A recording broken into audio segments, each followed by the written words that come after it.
সেই বিচারে আমি মনে করি যে রাজনীতিবিদরাই দেশটা চালাবেন এবং রাজনৈতিক দল বা রাজনৈতিক গোষ্ঠী যাদেরকে জনগণ ভোট দিয়ে ক্ষমতা আনবেন তাদেরকেই স্টিয়ারিং হুইলটাতে থাকতে হবে। সুতরাং এইখানে যেটা আমার চোখে যেটা মনে হচ্ছে এইখানে একটা সীমাবদ্ধতার দিকটা হলো যে আমরা রাজনীতিবিদদেরকে এই সংস্কারের মধ্যে এখনো তেমনভাবে ইনভলভ করিনি। এ কারণে অনেকেই মনে করেন যে আমাদের সংস্কার কমিটিগুলো অনেকটা কনসালটেশন কমিটির মতো হচ্ছে, মানে কনসালটেশন বোর্ড আর কি, বা কনসালটেন্সি কেউ কেউ বলেন। ওয়ার্ল্ড ব্যাংক, এডিবি, জাইকা আমাদেরকে এরকম মাঝে মাঝে কনসালটেন্সি দেয়। আমরা যখন সরকারে কাজ করি, যেটা বিষয়টা আমরা হয়তো অত ভালোভাবে বুঝতে পারি না, তখন তারা বিদেশি কনসালটেন্ট আমাদেরকে দিয়ে দেয়, তোমাদেরকে এটা ঠিক মতো তারা লিখে টিখে দেবে, বোঝাবে। তো আমি মনে করি যে আমাদের সংস্কারটা যেটা আছে, যদিও বলা হচ্ছে যে ডিসেম্বরের 31 তারিখের মধ্যে মোটামুটি তাদের একটা মতামত চলে আসবে।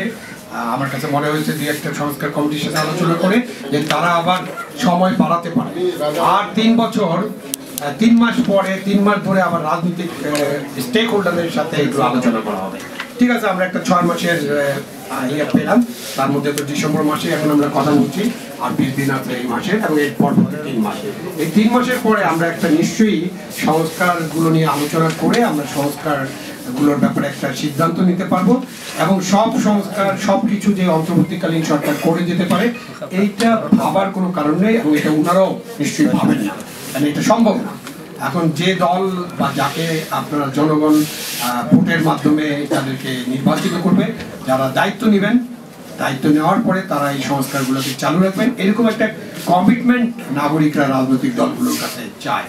যেহেতু এখানে রাজনৈতিক দলের প্রতিনিধিরা আছেন, তারা নিশ্চয়ই বলবেন যে তারা কি ভাবছেন, তারা ভবিষ্যতে দেশ পরিচালনায় কি কি পরিবর্তন আনবেন। এখানে আরেকটা বিষয় আসছে, সেটা নিয়ে অনেক আলোচনা হয়েছে, কারণ আমরা যখন 54 বছরের কথা বলি বা 80 বছর 84 বছরের কথা বলি, তখন আমরা রাজনীতিবিদদের ব্যাপারে এবং রাজনৈতিক দলগুলোর সমালোচনা করি এবং তাদের সীমাবদ্ধতাগুলো নিয়ে আলোচনা করি। সুতরাং ওনারা খুবই সম্যক অবহিত আছেন, ওনারা জানেন যে ওনাদের দুর্বলতা কি এবং ওনারা কি করতে পারেন। রাজনৈতিক দলে গণতন্ত্র নাই, মিশন বেচা কেনা হয়, এটা একটা কমার্শিয়াল এন্টারপ্রিনারে হয়ে গেছে। কেউ কেউ এরকমও বলেন যে এগুলো পরিবারতন্ত্রের মধ্যে চলে গেছে, পুরা দেশটা একটা দলবাজদের আখড়া হয়ে গেছে, রাজনীতিতে দুর্বৃত্তায়িত হয়ে গেছে একেবারে তৃণমূল পর্যায় পর্যন্ত। এগুলো কিন্তু ওনারা জানেন।